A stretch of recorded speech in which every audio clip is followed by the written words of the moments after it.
भगवान श्री कृष्णचंद्र जी अर्जुन जी को उपदेश कर रहे हैं, यदि तुम कर्म फल का हेतु बनोगे तो तुम दुखी सुखी हो जाओगे। प्रायः हम कोई भी कर्म करते हैं तो पहले फल सामने रखते हैं। विचार करके देखना, हम कर्तव्य मान करके नहीं करते, हम फल सामने रखते हैं। इसीलिए कर्म करते हुए वो कर्म योग नहीं बन पाता, हम द्वंद्वों से ऊपर नहीं उठ पाते। अनुकूल परिस्थिति आ गई, फल मिल गया तो हम इतने फूल गए, नाच पड़े, और अगर हमारे प्रतिकूल फल की तो फिर हम इतने उदास हो गए कि ऐसा लगने लगा कि अब जीना ही बेकार है। नहीं भाई, ये मानवदेह इसलिए नहीं मिला। भगवान कह रहे कर्मण्येवाधिकारस्ते मा फलेषु कदाचन मा कर्म फल हेतुर्भूर्माते संगोस्त्व कर्मणि। तुम केवल अपने कर्तव्य कर्म को देखो, तुम्हारे मांगने ना मांगने से कोई फर्क नहीं पड़ेगा। तुम्हारा कर्तव्य तुम्हें फल दे के ही रहेगा, पर तुम फल पर यदि दृष्टि रखोगे तो निराश हो जाओगे। यहां विचारणीय विषय है, मनुष्य शरीर में दो बातें हैं, एक है पुराने कर्म का फल भोग और एक है नया कर्म करना।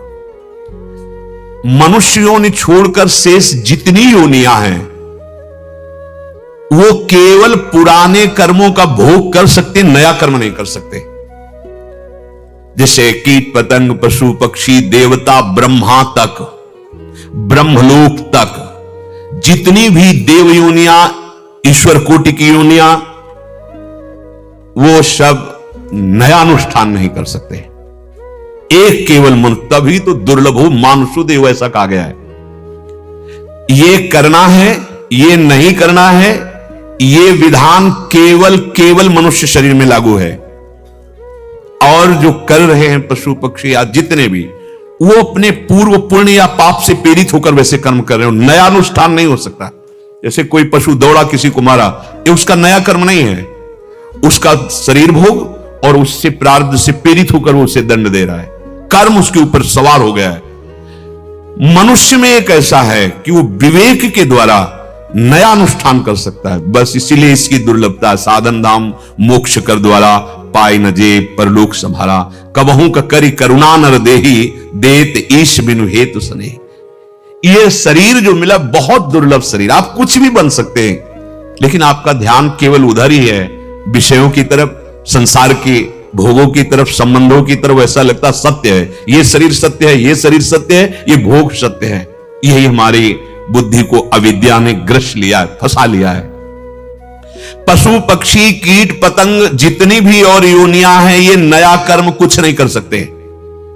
वो पुराने कर्म का फल भोग रहे हैं, बुरा या अच्छा, जैसा जैसा कर्म आता जा रहा है। उसके द्वारा यदि तुम्हें दिखाई देता है कि कोई नया कर्म है, तो वो नया कर्म नहीं है, उसका पूर्व प्रारब्ध कर्म है। अनुकूल परिस्थिति, प्रतिकूल परिस्थिति, सुखद परिस्थिति, दुखद परिस्थिति, अन्य योनियों में वो केवल कर्म के अनुसार आ रही है, पूर्व कर्म, नया कर्म नहीं। मनुष्य शरीर एक ऐसा है जो अपने पुरुषार्थ से ये जो शरीर बना है, इतने भर का भोग होगा, पूर्व जितने जमा उन सबको भस्म कर सकता है। आगे जो नए कर्म वो निष्फल कर सकता है, प्रारब्ध को भोगने की क्षमता प्राप्त कर सकता है और इसी जन्म में भगवत प्राप्ति कर सकता है। मनुष्य शरीर में दो विभाग हैं, एक है उसके सामने पुराने कर्मों का फल, अनुकूल प्रतिकूल परिस्थिति मात्र केवल आती है पुराने कर्मों के फल से, जिसको हम लाभ हानि कहते हैं, जिसको हम सुख दुख कहते हैं। और दूसरा है नया कर्म, नए कर्म के अनुसार हम अपने भविष्य का निर्माण करते हैं। पशु पक्षी देवता ये नहीं, वहां केवल क्षीण हो रहा है, पाप क्षीण हो रहा है, पुण्य क्षीण हो रहा है। यहां हमारे सामने दो परिस्थिति आती हैं, एक अनुकूल एक प्रतिकूल, जो हमारे पाप और पुण्य के अनुसार जो शरीर बना है उसके भोगने में।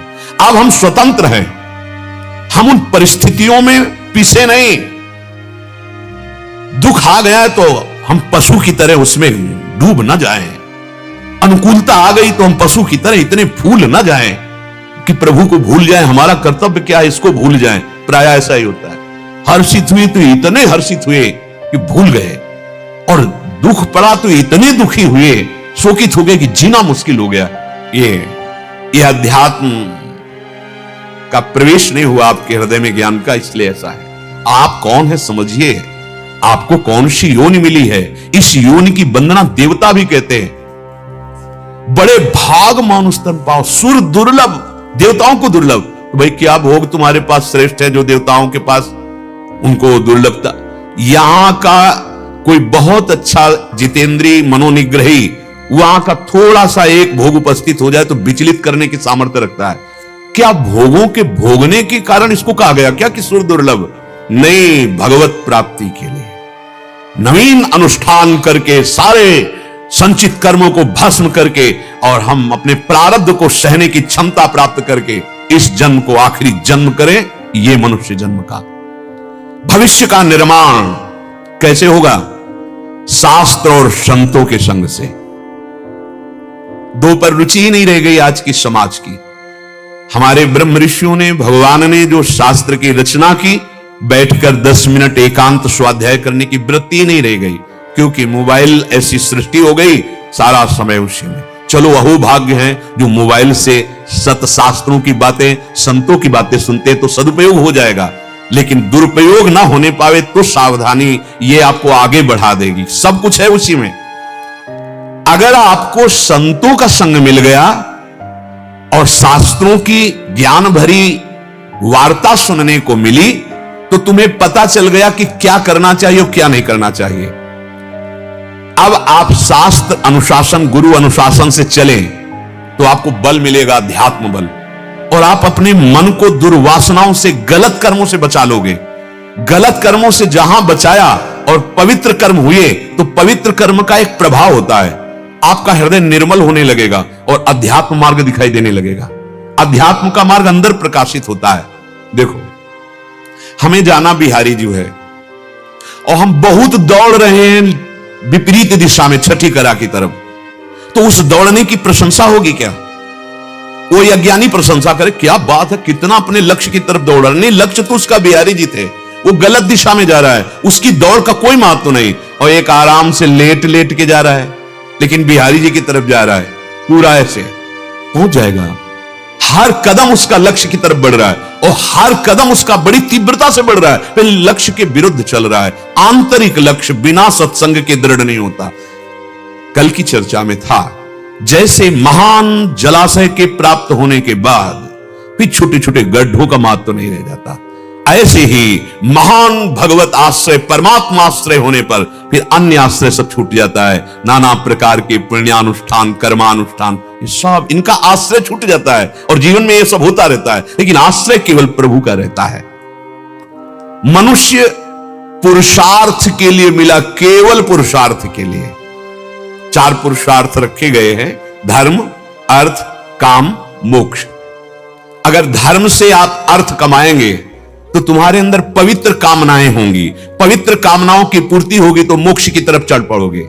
और धर्म हटा दिया, केवल अर्थ आज सामने रखा जाता है। पहले क्या है? धर्म, फिर है अर्थ। धर्म की सीमा के अंतर्गत अर्थ को प्राप्त करो। अब क्या है? धर्म को एकदम हटा दिया, अब रह गया अर्थ। तो अर्थ जो कामनाएं पैदा करता है वो आसुरी भाव की करता है। तो इधर धर्म हटा, इधर मोक्ष हटा, अब 2 बातें रह गई। पुरुषार्थ तो कर ही रहे हैं, लेकिन पुरुषार्थ के प्रथम सीढ़ी और अंतिम बात 2 को हटा दिया गया है।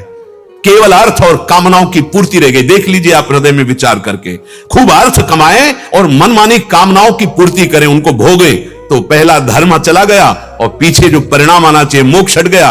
अब बार बार जन्म, बार बार मरण, वही दुर्गति। पुरुषार्थ के लिए मानव देह मिला है, नए कर्म करने के लिए मनुष्य शरीर स्वतंत्र है, इसमें प्रारब्ध कुछ नहीं कर सकता। आप अपने कर्तव्य को, इसमें ये नहीं कि जो होना होगा सो हो जाएगा प्रारब्ध में, ये पशुता की बुद्धि है, ये पशुओं में लागू होता है, मनुष्य में नहीं। एक असफलता हमको निराश कर दे, नहीं, 1000 असफलताएं हमको निराश नहीं करेंगे।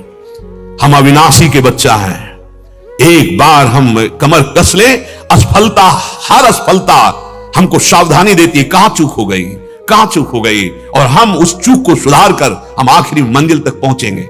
नहीं पहुंच पाए तो मंजिल हमारे सामने आ जाएगी। इस शब्द पर ध्यान दीजिए, हम प्रभु की तरफ चले हैं, तो उनके वचन याद कीजिए, नामे भक्ता प्रणश्यति। हम नहीं पहुंच पाए तो वो आ जाएंगे हमारे पास, और आना उन्हीं को पड़ेगा। हमारी इतनी चाल जोर की नहीं है, उनको आना पड़ेगा, और वो आते हैं, वो आते हैं। आप पुकारते रहिए, चिंता मत कीजिए। अब वो अंतिम विषय ऐसा तो नहीं है कि सर्टिफिकेट बन गई हो दिखा दिया जाए, नहीं। वो जाने मोरी छाती, वो हृदय जानता है। आपका हृदय गवाही होगा पर बता नहीं पाओगे। विश्वास कीजिए, जब वास्तविक बात आएगी तो बता नहीं पाओगे, उसको प्रमाण नहीं दे सकते। ये कोई डिग्री नहीं है, ये डिग्री नहीं। हाँ, बाहरी क्रियाओं को आप डिग्री बना सकते हैं। इतने दिन से भोजन नहीं पाया, इतने दिन से ये नहीं किया, ये नहीं किया, ये नहीं किया, ये सब बाहरी प्रकृतिजन्य शरीर प्राणों की वार्ता हो रही है, आध्यात्मिक नहीं। अध्यात्म इनके छोड़ने की है, स्थूल सूक्ष्म कारण। और यहां सारी चर्चा स्थूल की क्रियाओं की, वो चाहे जिस रूप में हम प्रकाशित करें वो प्रकृतिजन्य ही है, परमात्म जन्य आंतरिक। इनको छोड़ के आगे बढ़ना, इनको छोड़ना ही अपने में स्थित हो जाना है। बड़ा सूक्ष्म अध्यात्म मार्ग।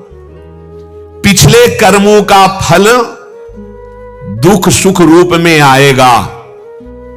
तुम्हें बदलने में प्रयोग नहीं करना अपने भजन को, आदेश हो रहा है। तुम भगवत भजन इतना बढ़ा दो कि वो दुख तुम्हें परास्त न कर पावे और सुख तुम्हें अभिमान में ना लेने पाए। इतना हर्षित ना होने पाओ कि आप मर्यादा भूल जाओ। देखो, किसी भी कार्य में जब चलो आप तो एक बिंदु रखो कि 99% तो हम विजय का प्रयास कर रहे हैं, पर 1% अगर हम असफल हो गए तो उसी समय हृदय में जोश आना चाहिए, फिर अगली बार प्रयास करेंगे। तो एक पॉइंट में आपने अपने को मजबूत कर लिया। पर हम क्या करते हैं कि पूरा, और जब असफलता आती है वो फिर निराश हो जाता है। अब क्या, नहीं निराश होना, ये क्या हमारा जीवन था सफलता? नहीं, जीवन की हमारी सफलता को कोई नहीं रोक सकता। हार हमको विजय की तरफ पहुंचाएगी। बस थोड़ा समझना अध्यात्म को है। हम अध्यात्म को तो समझते नहीं, सीधे केवल विषम संसार की प्रकृति परिस्थितियों में अब प्रतिकूलता आई तो हम बहुत निराश हो, हताश। ये निराशा खोखला कर देगी आपको, ये निराशा आपको जीना मुश्किल कर देगी। नहीं, ये निराशा हमें धारण नहीं करनी। भगवान वर्णन कर रहे हैं, अनुकूल प्रतिकूल दो ही परिस्थितियां पैदा करेंगे तुम्हारे पूर्व के कर्म, लेकिन तुम इनको बदल नहीं, इनको सहना सीखो। नहीं तो जो आगे भजन कर रहे हो इनके बदलने में लगाओगे तो तुम्हारे पास रह क्या जाएगा। हमारी यात्रा के लिए पूंजी तैयार करनी है। इसीलिए जो बड़े बड़े संत महाभागवत जन देखे गए कि बड़ा कष्ट पा रहे हैं, और तो लगता है इनके भजन का इनको क्या प्रभाव मिला। 3 परिक्रमा गिरिराज जी की और 108 गोपाल शास्त्र नाम के पाठ रोज करते थे एक संत भगवान। सोचो जरा क्या साधना, 108 गोपाल शास्त्र नाम और परिक्रमा 3 गिरिराज जी की, और उनको लकवा मार गए, वो पैरालिस क्या कहे, हाँ ऐसे आधे शरीर में। तो पूज्यपाद उड़िया बाबा हरि बाबा उस समय प्रगट रूप से विराजमान थे। जब सुना तो गए दोनों महापुरुष और जाकर के बैठे और कहा, बाबा मुझे पता है, आप संकल्प कर लो तो विश्व का पैरालिस ठीक हो जाए, पूरे विश्व का। आप इतने परम धनी हैं और आप ऐसे कष्ट को, तो बोले विनोद कर रहे हो ना, क्योंकि दोनों महापुरुष थे, विनोद कर रहे हो ना। अरे बाबा, मच्छर मारने के लिए ब्रह्मास्त्र का प्रयोग नहीं होता, ये तो शरीर में आया है भोग लेते हैं, इसके लिए भजन का प्रयोग नहीं। ये चतुर सुजान रामई भजे चतुर, ये नाशवान है, आज नहीं तो कल छूटेगा। इसके लिए हमें भजन नहीं, हमें भजन प्रभु की प्राप्ति के लिए करना है। तो कर्म फल दुख और सुख देकर नष्ट हो जाएगा, अपने आप नष्ट हो जाएगा। तुम्हें अनुकूल प्रतिकूल या दुख सुख परिस्थिति में डूबना नहीं है। हम लोगों को यही कला नहीं आती। सुख आया तो फूले घूम रहे हैं, दुख आया तो इतने निराश कि कैसे समझावे इनको, इतने निराश। नहीं, निराशा हमें खोखला कर देगी, हमें मतलब जीते जी एकदम असमर्थ कर देगी। ये निराशा को छूने मत दो। सत्य वस्तु की आशा, विजय की आशा इतनी प्रबल करो कि तुम इतने अभ्यासी बन जाओ कि ये हार तुम्हें, हेलो हम हार गए, ठीक है, हम आगे अभ्यास करेंगे, ऐसे दृढ़ बनेंगे। नहीं, ये हार विजय में बदलेगी। और अगर सत्य मार्ग में आप चल रहे हो तो विजय अंतिम हमारी ही है। हरा दिया युधिष्ठिर जी को, बड़े फूले हैं दुर्योधन आदि, 12 वर्ष का वनवास, 1 वर्ष का अज्ञातवास, महान कष्ट पाया, पर उनका क्या हुआ? पूरे वंश का नाश हुआ और विजय श्री युधिष्ठिर को मिली। निराश नहीं, हताश नहीं, हमको अपने मार्ग को समझना है। हम भारतवासी अध्यात्म को जानने वाले, अध्यात्म में स्थित होने वाले, परम धर्म में देश है। जय और पराजय ये पहलू हैं, दिन और रात जैसे है। ठीक है, हो गई, हमें फिर मजबूत बनना है। हमें निराशा नहीं और एक दूसरे को उत्साहवर्धन करना चाहिए। ये नहीं कि पढ़ाई में कोई फेल हो गया तो घर वाले उसको इतना भार दे दें कि वो अपनी हार को पूरी हार मान जाए।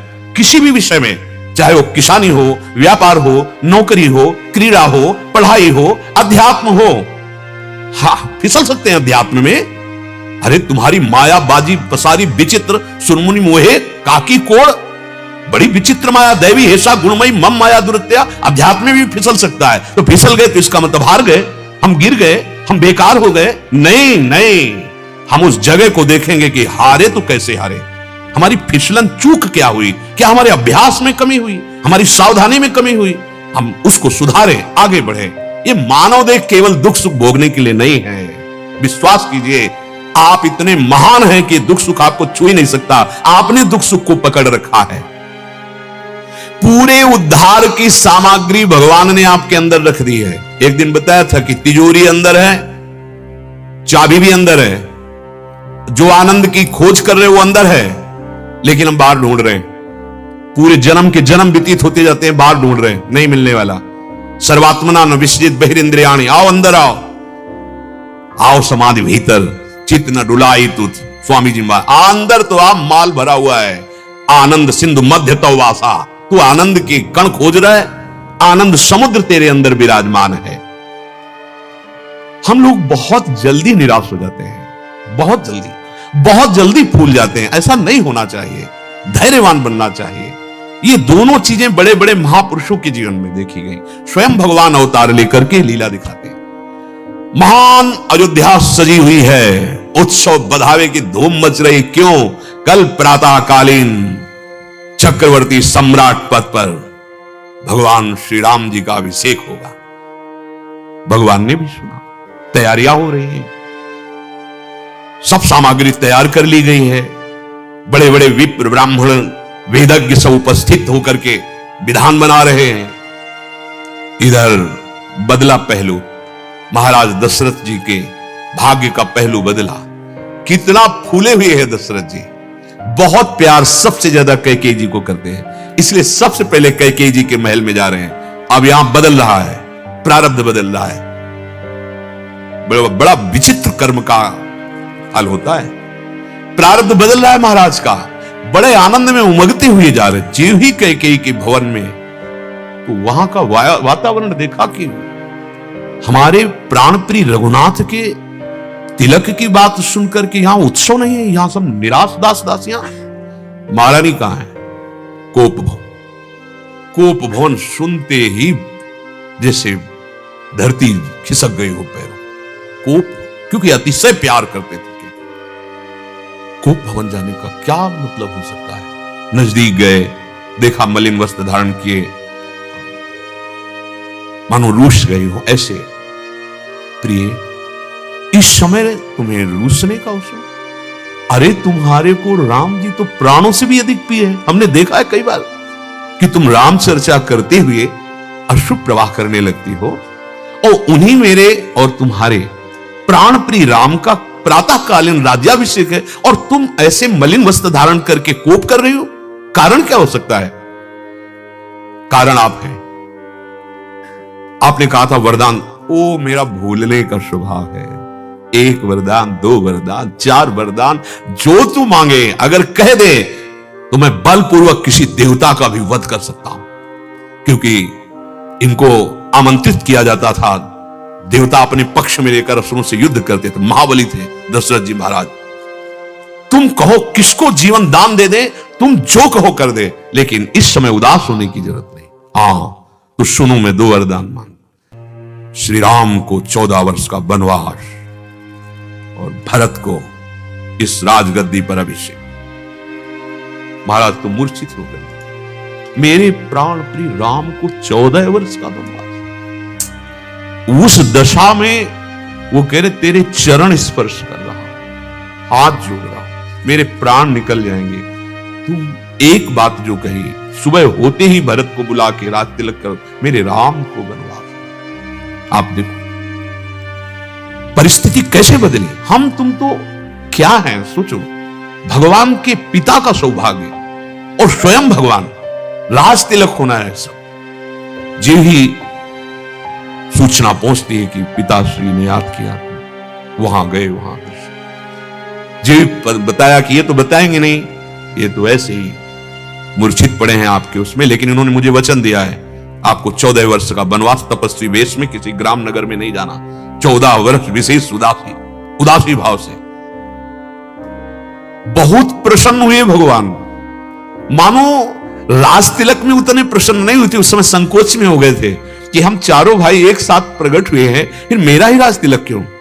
सब भाइयों का राज तिलक होना चाहिए, भगवान का स्वभाव। लेकिन जे भी सुना भरत को राज तिलक को मेरा लेकिन हुआ क्या, पूरी अयोध्या और महाराज के प्राण विसर्जित हो गए। राम राम राम। हम उसी मृत्यु लोक में जन्मे हैं, हमें मानव देह मिली है, ये दुख सुख आएगा। आप इसके प्रति सावधान पहले से रहें, सुख में इतने ना भूल जाएं कि आगे दुख आने वाला है, दुख में इतने ना डूब जाएं, चिंता मत करो आगे सुख आने वाला है। और हमें तो लगता है कि ऐसे बलवान बनो कि ये सुख दुख का सदुपयोग कर लो। दुख आया है, भगवान ने कृपा की, मेरे किसी पाप का मोचन हो रहा है और हम नाम जप करके उसे सह लेते हैं। सुख आया है, उसे 4 लोगों की सेवा में बांट देते हैं। भगवान ने मुझे सौभाग्य दिया है तो 4 मिलकर के उस सुख का उपभोग, अगर हम उसके भोक्ता बनेंगे तो दुख का भोग हमें करना ही पड़ेगा। एक विशेष बात समझने की है कि मनुष्य जीवन में प्रारब्ध के अनुसार जो शुभ या अशुभ परिस्थिति आती है, जो सुख और दुख प्रदान करती है, वास्तव में देखा जाए अगर आप उसका भोग ना करें तो ये सुख और दुख आपको व्यापेंगे ही नहीं। अरे जब किसी अग्नेयास्त्र, वारुणास्त्र, वायुवास्त्र, दिव्यास्त्र की पहुंच नहीं है आप तक, तो सुख दुख कैसे पहुंच जाएंगे? हम लोग उसके इतने भोक्ता बन चुके हैं कि यही हमारा जीवन हो गया है।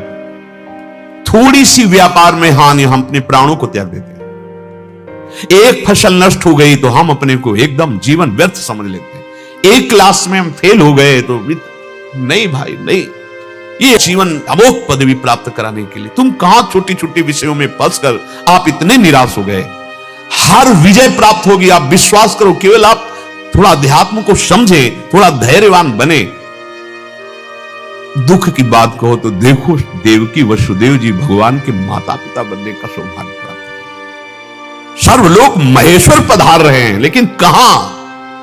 कड़े शासन में राक्षसी प्रवृत्ति के पहरेदार कंस के हथकड़ी बीड़ी जकड़ी हुई आ कौन रहे? समस्त भवबंधन से मुक्त करने वाले प्रभु। ऐसा तो किसी का जन्म नहीं होता होगा। विचार करके देखो, भगवान स्वयं जब अवतरित हुए हैं तो लीला करके दिखाया है, यहां 2 पहलू हैं, दुख और सुख, दोनों देखने को मिले। भगवान स्वयं विजयश्री हैं, लेकिन रणछोड़ भी नाम पड़ा है, लीला करके दिखाया है। वो कई बार आक्रमण कर चुका था जरासंध, और इतने में ही देवर्षि नारद जी से पता पूछ के कि कोई मेरे समान योद्धा है, उस काल यवन, उसने बहुत से करोड़ों मलेच्छों को लेकर चढ़ाई कर दी द्वारिका में। अब श्री भगवान तो सर्वसमर्थ है ना, लेकिन एक नाम रखवाने के लिए भाग पड़े। रणछोड़ भगवान की जय बोला जाता है ना। हाँ, काहे के लिए? बड़ा रहस्य होता है भगवान की लीला में। मुचकुंद जी को अपना साक्षात्कार करवाना है और मुचकुंद की दृष्टि से उसको भस्म करवाना है। भाग पड़े भगवान। वो कह रहा है रुको रुको वासुदेव, तुम्हारा बड़ा यश है, जरा हमसे लड़के तुम भाग क्यों रहे हो? और पीतांबर फहराते हुए ठाकुर जी भाग रहे, और पीछे ललकार रहा है। भागते हुए उसी गुफा में गए जहां मुचकुंद महाराज देवताओं के साथ युद्ध सहयोग करके युद्ध में असुरों पर विजय प्राप्त कराई थी। तो देवताओं ने कहा आप जो वरदान मांगे। बोले मुझे आपसे कुछ और नहीं चाहिए, मुझे नींद लग रही, मैं बहुत थका हूं, मैं सो जाऊं और मुझे कोई विक्षेप न पहुंचाए। तो उन्होंने कहा जो तुम्हें विक्षेप पहुंचाएगा दृष्टि खुलते ही भस्म हो जाएगा। आराम से गुफा में सो रहे थे, भगवान गए अपना पीतांबर उड़ा दिए। अब वो आया और देखा कि देखो मुझे तो दौड़ा दौड़ा कर थका दिया और लड़ा है ले अपना आके यहां सो रहा है। एक लात मारी, जे ही लात मारी तो आंख खोल के देखो भस्म हो गया। अब जब भस्म हो गया तो आप प्रकट हुए, निहाल कर दिया मुचकुंद जी को, स्तवन किया, परिचय भगवान ने अपना दिया। फिर भगवान ने कहा कि तुम जिस इस रस को प्राप्त किए हो यही जगत में अन्य जीवों को भी प्रदान करो, इसलिए तुम्हारे एक जन्म और लेना पड़ेगा। तो नरसिंह मेहता जी के रूप में वही मुचकुंद जी प्रकट हुए। भगवान का नाम रण छोड़ पड़ा। देखो ये मृत्यु लोक की लीला है। जब आप पर्दे पे कोई सीन देखते हैं तो उसमें सुख दुख का अनुभव नहीं करते हैं। आपको पता है ये झूठा है, ये झूठा खेल चल रहा है। तुम सच्चिदानंद प्रभु के सच्चिदानंद अंश हो, तुम इस झूठे खेल को इतना सत्य मान लेते हो कि आप इतना दुखी हो जाते हो, इतना निराश हो जाते हो। नहीं, इसीलिए अध्यात्म की जरूरत है। हर बुद्धि में अध्यात्म योग होना आवश्यक है। अगर बुद्धि में अध्यात्म योग नहीं है तो ये बहुत दुखी करता है संसार। ये विषम है, ये कभी एक रस रह ही नहीं सकता। नहीं रस सब दिन होत न एक समान, किसी के नहीं हुए, किसी के नहीं हुए। सदैव विजय किसी का वर्णन नहीं करती, सदैव हार में कोई नहीं बना रहता, ये चलता रहता है। इस पर थोड़ा दृष्टि डाली जाए। हम थोड़े थोड़े हार पर, थोड़े थोड़े विजय पर इतना निराश, इतना उदास, इतना हर्षित, इतना अभिमान नहीं। थोड़ा अध्यात्म को समझने की कोशिश करो। श्री भगवान कह रहे हैं दुखी सुखी होना ये कर्म का फल नहीं, अज्ञान का फल है। भगवान ये दुखी सुखी, जैसे अब दुख आ गया है, अब राधा राधा राधा राधा क्यों आया है, कैसे जाएगा, हमको इस झंझट में नहीं फंसना। जैसी परिस्थिति थी उसमें हमें कैसे भजन करना है, कैसे अपने कर्तव्य कर्म को करना है, पक्का समझ लीजिए। आप यदि अपने सत्य मार्ग पे स्थित हैं तो कोई आपको दुखी नहीं कर सकता। अगर ये दुखी कर दे तो ये सब बंद हो जाए। आप ध्यान देना, ये अगर दुखी कर दे तो ये नहीं हो सकता भाई। कर्तव्य कर्म का पालन दुखी भाव से नहीं हो सकता और ना अभिमान भाव से हो सकता है। हर्ष शोक से कर्तव्य का पालन नहीं होता। कर्तव्य का पालन हर्ष और शोक दोनों को त्याग करके होता है। परिणाम क्या होगा हरि जाने। मेरे को कर्तव्य मिला, केवल कर्तव्य, कर्तव्य से चूक नहीं होने देंगे और परिणाम जो आएगा वो हरि की तरफ से आएगा और उसका हम स्वागत करते हैं। जोई जोई प्यारो करे सोई मोई भावे। हमारे कर्तव्य की चूक ये हमें बर्दाश्त नहीं होगी। कर्तव्य पर कर्मण्ये वाधिकारस्ते मां फलेषु कदाचन, क्यों कह रहे हैं? तुम्हें दुख से बचाने के लिए कह रहे हैं। कोई भी कर्म बिना फल दिए नहीं जाएगा, तुम चिंता क्यों करते हो? केवल अपने कर्तव्य पर। अगर हम कहीं अपने कर्तव्य में अभ्यास में चूक करेंगे तो हमें फिर हार का मुख देखना पड़ेगा। हम बड़े प्रयासरत हैं, हमारा प्रयास ठीक है तो हमें निराश नहीं होना है। हमारी चूक हो गई तो हमें निराश होना है। हमारे कर्तव्य में चूक नहीं तो हमें निराश नहीं होना है। और कर्तव्य का पालन करने वाले के अंदर भगवान ऐसी सामर्थ्य देते हैं कि वो हार में भी निराश नहीं होगा। भगवान यही युक्ति सिखा रहे। गीता जी हमें परम सुख प्रदान करने के लिए भगवान ने गाई। ये सुखी और दुखी हो जाना अज्ञान का फल है। कारण परिस्थिति तो बाहर से आई और सुखी दुखी तुम भीतर से हो रहे हो। परिस्थिति को तुमने अपना इतना गाढ़ भाव से तन्मयता से स्वीकार कर लिया, परिस्थिति के अनुसार तुम दुखी या सुखी हो रहे हो। बहुत सुंदर बात है, आप अपने स्वरूप को नहीं जानते, इसीलिए है। अपने लोग अपने स्वरूप को भूल गए, अपने प्रभु को भूल गए हैं। ये कोई विजय विजय नहीं, ये कोई हार हार नहीं है। ये हार और जय हमें स्पर्श नहीं कर सकती। हम केवल बाहरी ही विचरण में इतने निराश, इतने हर्षित नहीं होना चाहिए, नहीं होना चाहिए। देखो मानव देह केवल इतने के लिए नहीं मिली। अगर आप इस बात को नहीं समझेंगे तो आपकी बुद्धि, आपका मन आपको गलत सलाह देने लगेगा। इसी में भगवान कहते हैं कि तुम ये भी मत सोचो कि मैं आज से कर्म नहीं करूंगा, विजय नहीं मिली तुम्हें कर्म नहीं। तू ना करने में भी ये तो नहीं बनेगा, कर्म करना ही है। बहुत बहुत भगवान बोल रहे हैं, बिल्कुल आनंद में जीवन हो जाएगा। हम दुख सुख के साथ अपना तदात्म भाव कर लेते हैं, इसीलिए परिस्थिति हमको परास्त कर देती है। अगर दुखदाई परिस्थिति आई है तो घबराने की जरूरत नहीं, सावधान होने की जरूरत है। हमसे क्या चूक हुई है कोई पूछे। अब जैसे तो हमसे कोई पाप हुआ, हमसे कोई चूक हुई, उसका परिणाम है। भीष्म जी बाणों पे हैं, हाँ कोई चूक हुई पर हमें नहीं दिखाई दे रही, तो भगवान उनको दिखा रहे, देखो ये चूक हुई है, हमसे चूक हुई है। चूक होना भी स्वाभाविक है। अरे मनुष्य शरीर मिला है, हो सकता है कोई भी चूक हो सकती है। जब हम उस चूक को अपने सुधारने की वृत्ति न लाके उस पर डूब जाते हैं कि अब क्या होगा, अब तो चूक हो गई, अब तो हार गए, तब हम दुख का भोग करने लगे। नहीं नहीं, तुम्हें दुख का भोग नहीं करना, ये आया और गया। जैसे कोई भी दुख आता है, आप देखो धीरे धीरे क्षीण हो रहा है, धीरे धीरे वृत्ति उससे उबर रही है। और अगर कहीं आप भगवान का आश्रय लिए हैं, अध्यात्म का आश्रय लिए हैं, तो सेकंड में निकल सकते हैं, मिनट में निकल सकते हैं, घंटे में निकल सकते हैं, और कोई कोई जीवन भर नहीं निकल पाता, निकल ही नहीं पाता। अध्यात्म की युक्ति के द्वारा बड़े से बड़े शोक से ऊपर निकला जा सकता है, क्योंकि वो शोक आपको डुबो ही नहीं सकता, आपको छू ही नहीं सकता। आप शोक को पकड़ लिए हैं, इसलिए आप दुखी हो रहे हैं। हमारे को मा फलेषु कदाचन, किंचन मात्र भी फल की चिंता नहीं करनी चाहिए। और हम सब फल की ही चिंता में रहते हैं। हम यहां जा रहे हैं तो हमको क्या फल मिलेगा, हम यहां जाएं अगर वो काम नहीं बना तो मुझे फल नहीं मिला, हम ये पुण्य करें या ये कर्म करें, ये फल की आकांक्षा ही हमें दुखी सुखी कर रही है। अब कैसे समझाए, बिना फल के कुछ सोच ही नहीं है। अगर हमारी कोई सोच भी बनती है तो उसका फल क्या होगा? चलो अच्छा, फल के ही देखने वाले हो तो फिर अधर्म आचरण में क्यों नहीं देखा? ये जो मैं करने जा रहा हूं इसका उधर नहीं देखेंगे, फल में, उधर फल में नहीं देखेंगे। व्यभिचार में, मदिरापान में, मांस भक्षण में, हिंसा में, द्यूत कीड़ा में फल पे दृष्टि नहीं डाली।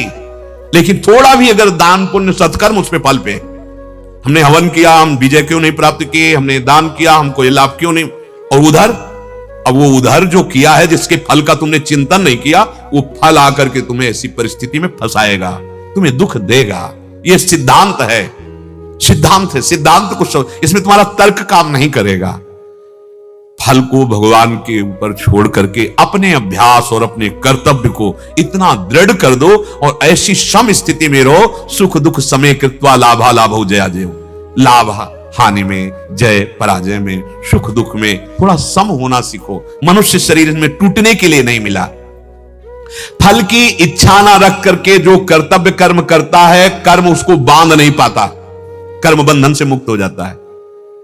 प्रायाम फल की इच्छा में ही बंद कर करते हैं, फल की इच्छा का त्याग ही नहीं कर। कोई विशेष परमार्थी ऐसा जो कर्तव्य कर्म का ध्यान रखते हुए फल की इच्छा नहीं रखता। फलेच्छा भोक्तत्व भाव पैदा कर देगी और दुख सुख भोगना पड़ेगा। भोक्तत्व भाव में ही कर्तत्व भाव टिका हुआ, जन्म मरण निश्चित हो गया। ये भगवान कानून वर्णन कर रहे हैं, सिद्धांत वर्णन कर रहे हैं। फलेच्छा का त्याग, भोक्तत्व भाव त्याग, तो कर्ता भाव मिट गया, जीवन मुक्त हो गए, कर्म बंधन बांध ही नहीं पाया। फलेच्छा सर्वथा मिटने से कर्तत्व भाव मिटा, कर्तत्व भाव मिटा, जीवन मुक्त हुआ। जीवन मुक्त हर समय परमानंद में निमग्न। बड़ा गूढ़ विषय है। पर हम क्या करते हैं कि फलेच्छा का त्याग नहीं कर पाते तो भोक्तत्व अपने आप बन जाता, भोगना पड़ेगा। नहीं आए तो निराश हो गए, अश्रद्धा हो गई। हम कई बार प्रार्थना करते हैं कि कर्म करके फल को भगवान के ऊपर छोड़ दो। ठीक समझो, जो निर्णय होता है वो हमारे ही अभ्यास और कर्म का होता है, पक्का समझिए। कहीं भी कोई विजय प्राप्त करता है, उसका अभ्यास बहुत दृढ़ हो गया है, वो अभ्यास से आगे निकल रहा है। अभ्यास, उसमें आप ऐसी भावना न सोचे कि हम कोई ऐसा दान पुण्य की, वो एक अलग कर्म बन गया, वो आपका एक अलग कर्म बन गया। नहीं, आपकी अश्रद्धा हो जाएगी प्रभु में। हम अभ्यास से जो हमें जीतना है उसको हम सोचे कि यहां दान कर देते हैं और वहां हम विजय प्राप्त कर लेंगे, तो एक ही नया कर्म, शुभ कर्म आपका फलीभूत होगा आगे, लेकिन वर्तमान में वहां अभ्यास काम करेगा आपको। हम कभी गोली नहीं चलाई, जानते ही नहीं।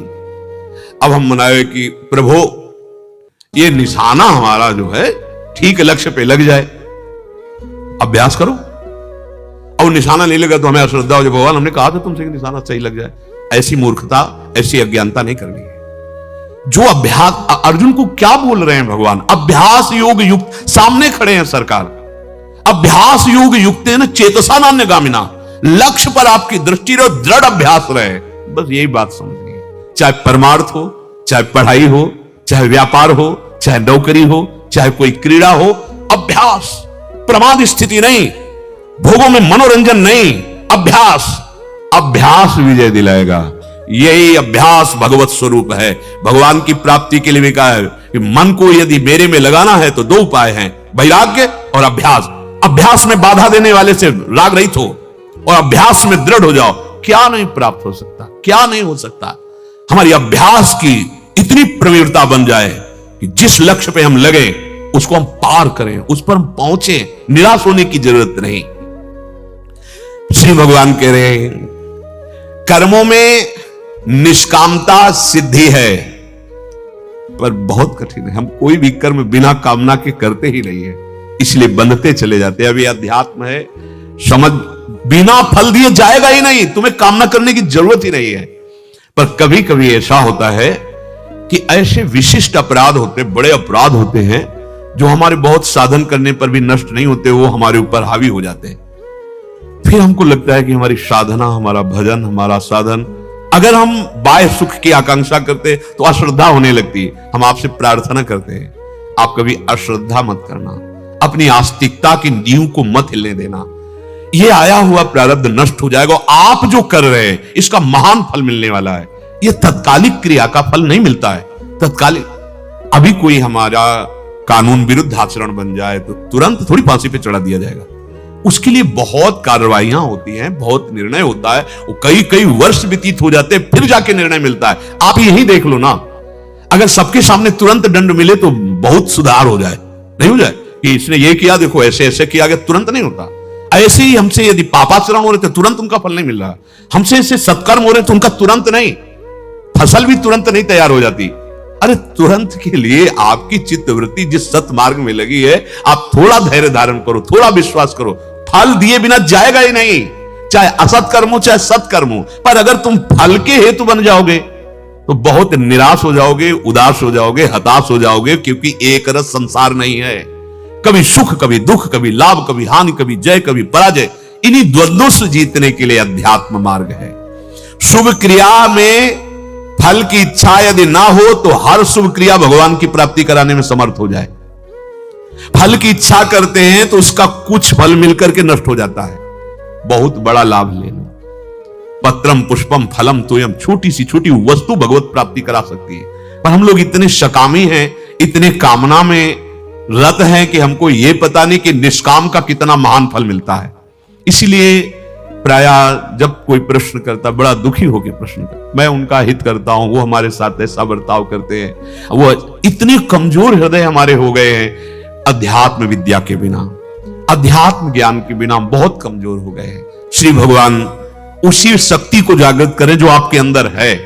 निष्काम में इतनी सामर्थ्य है कि आपको कोई दुखी कर ही नहीं सकता। हमारी कामना ही हमको दुखी करती है, सच्ची बात है। हमारी इच्छा नहीं है आपसे प्रशंसा सुनने की, तो आप निंदा करो, हमें दुख पहुंचेगा नहीं। हमारी इच्छा नहीं कि आप हमारा मान करें, तो आप अपमान करो, हमें दुख पहुंचेगा ही नहीं। और जब अगर कहीं भास भी हुआ अंदर दुख का, तो तुरंत विवेक जागृत हो जाएगा। मेरे किसी अपराध का मार्जन करने के लिए ये भगवान लीला कर रहे हैं। श्री भगवान कह रहे हैं योगस्थः कुरु कर्माणि संगम त्यक्त्वा धनंजय, सिद्ध्य असिद्धयो समो भूत्वा समत्वम योग उच्यते। अब कैसे समझ में आएगी? सरकार कह रहे हैं कि हे धनंजय, तू आसक्ति का त्याग करके सिद्धि असिद्धि में सम, बहुत अभी प्रसन्न हो जाओगे। अखंड प्रसन्नता जागृत तभी होती है। इतने दिन हो गए भजन करते, अभी तो काम नहीं मिटा, अभी तो क्रोध नहीं मिटा, अभी तो ये नहीं मिटा। उधर देख काहे को रहे हो? उधर देखो प्रभु की तरफ, जिधर लक्ष्य बनाया है, राधा राधा राधा राधा। हम सत्य पे चल रहे, असत चेष्टा होने नहीं देंगे। और ये जो मन में कूड़ा करकट जागृत हो रहा है, जागते रहो, देखते अपने आप नष्ट हो जाएगा, अपने आप समन हो जाएगा। भगवान आदेश कर रहे हैं सिद्धि असिद्धि में संगम त्यक्त्वा। किसी भी कर्म को हम एकदम तदात्म भाव से करते हैं, अब तो ये मिलेगा ही, नहीं मिला फिर हालत क्या हो जाती है। भगवान युक्ति दे रहे हैं बचने के लिए। कर्म तो करना ही पड़ेगा, बिना कर्म किए कोई एक क्षण भी नहीं रह सकता। और वो कर्म हमें बांधता है, किससे? आसक्ति से, फल इच्छा से। तुम परमानंद स्वरूप हो, अगर कर्म बंधनों से मुक्त हो जाओ तो अभी निहाल हो जाओगे। कोई बाहरी सुख की जरूरत नहीं, अपने अंदर इतना सुख भरा हुआ है भगवान के संगम त्यक्त्वा। किसी भी कर्म में, किसी भी कर्म के फल में, किसी भी देश, घटना, परिस्थिति, व्यक्ति, अंतःकरण, बहिकरण में यदि आसक्ति ना हो तो अभी जीवन मुक्त हो जाओ। अब यही समेटना कठिन पड़ रहा है। हम लोग बिखर गए हैं, बिखर गए हो मन सिमटत नाही, इंद्रिन लीन हो जीत। अब अध्यात्म का पता नहीं, इसलिए बातें समझ में नहीं आती। भगवान स्पष्ट कह रहे, कर्म करने में तेरा अधिकार है, फल में कभी तेरा अधिकार नहीं है। तू कर्म फल का हेतु मत बन, और कर्म ना करने में भी तेरी आसक्ति ना हो, तब तू संगम त्यक्त्वा स्थिति को आ जाएगा। अगर कोई व्यक्ति मिलता है तो उसका प्रभाव हमारे ऊपर पड़ता है, कोई पदार्थ देखते हैं उसका प्रभाव पड़ता है, कोई घटना देखते हैं उसका प्रभाव पड़ता है। ये कैसा तुम्हारा हृदय हो गया? हर संग का प्रभाव तो दुखी, सुखी, चिंतित, क्लेशित, अशांत, जित संग दोषा, वास्तविक तेरी स्थिति है। कोई भी तुम्हारे स्वरूप को स्पर्श नहीं कर सकता। अब भूल के स्वरूप को देह में लगे हुए, हर वस्तु आसक्ति कर रही, हर कर्म आसक्त, हर व्यक्ति आसक्त कर, हर घटना आसक्त कर रही। इस पर विचार जो पवित्र थोड़ा भजन हो रहा है, बुद्धि पवित्र हुई, वही समझ सकते हैं। ये अंतःकरण या बहिकरण ये तू नहीं है, तेरी आसक्ति हो गई, इसीलिए तू दुख सुख भोग रहा है। वास्तविक तू निर्लिप्त है, निर्लिप्त हो जा। अंतःकरण धर्म में आसक्त, शरीर में आसक्त, इसीलिए दुखी सुखी एक एक वृत्ति जलाती है। बहुत विचित्र खेल है। छोटी छोटी बात, छोटे छोटा विषय एकदम चित्त में ऐसा छा जाता है, अब क्या। बहुत बहुत कमजोर हो गए हम लोग, अध्यात्म शक्ति विहीन हो गए। बड़ी बड़ी दुर्दशा हृदय की हो रही है। ये जो चिपकने का स्वभाव है मन का, वस्तु, व्यक्ति, दृश्य, स्थान, इसी के सुधारने के लिए जन्म मिला है। चिपकने का स्वभाव, आसक्ति का स्वभाव, किसी भी व्यक्ति, वस्तु, स्थान को देखा, मन के चिपकने का मतलब उसमें दृश्य आ जाना, उसका प्रभाव आ जाना, उसका चिंतन होना।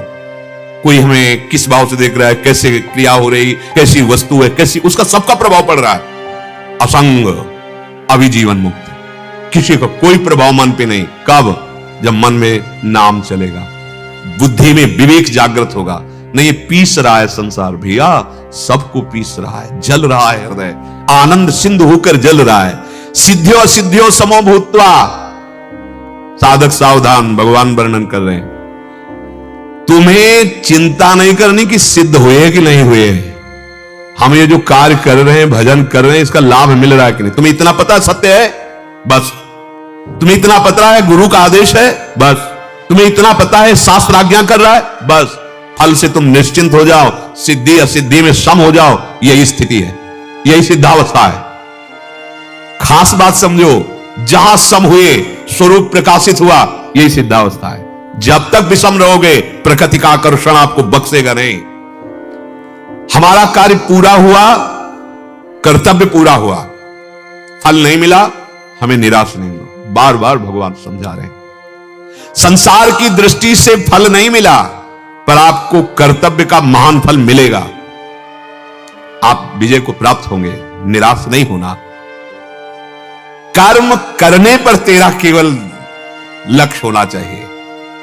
कोई तेरे कर्म करने पर आदर करे या निंदा, और देखो संसार है, जय होगी तो फूलमाला पहनाएगी, और पराजित हुआ तो ये नहीं देखेगा कि जी जान की ताकत लगाकर उसने कोशिश की, अभ्यास किया, नहीं सफलता हाथ लगी। असफलता में जो साथ दे वही सच्चा मित्र होता है। सफलता में तो सब साथ देने, पर पक्की बात समझ लो, असफलता में कोई बिरला ही साथ देता है, धैर्य बंधाता है, नहीं तो ये पता नहीं कि उसके हृदय में क्या हो रहा है, कितना उसने प्रयास किया, चाहे अध्यात्म में हो, चाहे पढ़ाई में हो, चाहे क्रीड़ा में हो, किसी भी खेल में हो। कोई भी चाहता है क्या पराजय? अभ्यास, उसकी पूरी कोशिश, अब परिणाम उसके अनुकूल नहीं आया, तो हम सबको चाहिए कि साथ देना चाहिए, एक दूसरे का उत्साह वर्धन करना चाहिए। लेकिन जिनको शुद्ध बुद्धि प्राप्त नहीं है, वो उत्साह वर्धन की जगह और निराश कर देते हैं। बच्चा फेल होके आया, अगर माता पिता इतने पैसे लगा दिए, तो खिलवाड़ में समय नष्ट किया, फेल हो गया।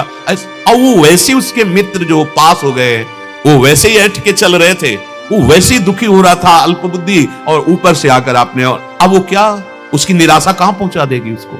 ऐसे किसी भी विषय में सबसे प्रार्थना है, कोई भी पराजित हो रहा हो, उठाने की कोशिश करो, उसको उस पराजय के दुख से निकालने की कोशिश करो, उसको सहयोग दो, मानसिक सहयोग दो, वाणी का सहयोग दो, तभी हम वास्तविकता में मित्रता का व्यवहार, तभी हम एक दूसरे को सुख पहुंचा सकते हैं। पर प्रायः ऐसा नहीं देखा जाता, असफलता पर सबर नहीं भाई, कोई नहीं चाहता असफलता। कौन चाहता असफलता? पूरा प्रयास करने पर यदि असफल हुआ है तो पूजनी है, प्रशंसनीय, उसकी प्रशंसा करो, तुमने बहुत प्रयास किया, निराश होने की जरूरत नहीं। ये अभ्यास, ये प्रयास, एक दिन सफलता तुम्हारे चरण चूमेगी, तुम्हें निराश नहीं होना। भगवान कह रहे हैं, तुम्हारा आदर करे कोई या निरादर, प्रशंसा करे या निंदा, अंतःकरण शुद्ध हो या ना हो, सिद्धि मिले ना मिले, तुम्हें बिल्कुल परवाह नहीं कर। भगवान कह रहे हैं तो फिर काहे को चिंता करते हो? तभी तो शरणागत मस्त रहता, निश्चिंत रहता। महाराज आपकी नाव में बैठ गए, आप देखना, पर यहां नाव का परिचय ही नहीं है, इसीलिए हम निराश हो जाते हैं, हताश हो जाते हैं, दुखी सुखी हो जाते हैं। बहुत सुंदर मार्ग है भगवान का आश्रय, निहाल कर देते। सच्ची कहते, भगवान का आश्रय ना हो तो फिर वो दुर्गति होती है, अंतर में होती है। सब सुविधाएं, लेकिन जल रहा हृदय, उसको कैसे शांत करोगे? एसी नहीं शांत कर पाएगी, ठंडा जल नहीं शांत कर पाएगा, विचार शांत करेंगे, और वो विचार बाजार में नहीं मिलते, वो भगवद आश्रय से आते हैं, भगवद आश्रित से। भगवद आश्रित को विचार देकर भगवान बचा लेते। भारी से भारी दुख की परिस्थिति है, पर इतना उत्तम विचार है कि दुख उसे छू नहीं पा रहा है। श्री भगवान करुणा करके कह रहे हैं, योगस्थः कुरु कर्माणि, कर्म केवल तुम्हें नहीं बचा पाएगा, कर्म योग बचा लेगा। योगस्थः कुरु कर्माणि, कर्म के साथ योग भी जोड़ ले। भगवान से संबंध रखना और कर्तव्य का पालन करना, ये योग हो जाता है। अहम से संबंध रखना और कर्म की फल की इच्छा रखते हुए कर्म करना, ये बंधनकारक कर्म बन जाता है। भगवान कह रहे योगस्थः कुरु कर्माणि, सिद्धि असिद्धि में सम। ये तभी होगा जब थोड़ा सा ज्ञान प्राप्त हो जाए, थोड़ा अध्यात्म ज्ञान प्राप्त हो जाए। नहीं, सिद्धि असिद्धि में सम होना बड़ा कठिन होता है। लाभ के लिए करते हो, जब हानि होती तो देखो हम सब निराश हो जाते हैं। ठीक नहीं है, ये निराशा हमारी उन्नति में बाधक हो जाएगी, हमारे जीवन को जीने में बहुत बाधा पहुंचा देगी। इतना दुर्लभ जीवन हम निराश होकर जिए, हम हताश होकर जिए, ऐसा नहीं, ऐसा नहीं। इसीलिए अध्यात्म की कला आनी चाहिए, अध्यात्म की युक्ति होनी चाहिए। कोई ये ना समझ ले कि आरंभ में एक बार मैं गिर गया तो गिरता ही रहूंगा। ये ऐसे अमृतमय वचन है चलने वाले के लिए, जो नहीं चल रहे वो क्या समझेंगे। कभी ये ना समझे कि आरंभ किया और गिर गए तो अब क्या नहीं। जैसे जीतने वाले को उत्साह होता है, उसे 1000 गुना उत्साह बढ़कर हम बढ़ाएंगे। हम यही नहीं समझ पा रहे। विजय तो हमारे चरण चूमेगी। अरे अविनाशी के बच्चे हैं, हमें बिल्कुल निराश नहीं होना। एक बार आरंभ में यदि हम गिर गए हैं, चूक हो गई, चढ़ना हमारा फिसल गया पैर, हमें बिल्कुल पीछे नहीं हटना। ये प्रायः गिराने पर ही है, कोई उत्साह बढ़ाने वाला नहीं मिलता है। हम अपनी बात कहते हैं, कोई उत्साह बढ़ाने, वो केवल हरि गुरु है। बढ़ बढ़ आगे बढ़, नहीं यहां संसार चमत्कार का नमस्कार, वाहवाही तभी तक है जब तक तुम्हारे गुण दिखाई दे रहे हैं, और गुण में चूक हुई फिर तुम तैयार हो। ऐसे तुम्हें ऐसा मजबूत तैयार होना है कि किसी की प्रशंसा और किसी की निंदा तुम्हारे कदम न रोक पावे, असफलता भी तुम्हारे कदम न रोक पावे।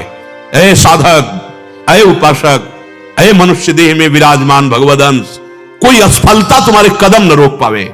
चलना है हमें उस दिव्य वस्तु को प्राप्त करना है, हमें विजय प्राप्त करनी है।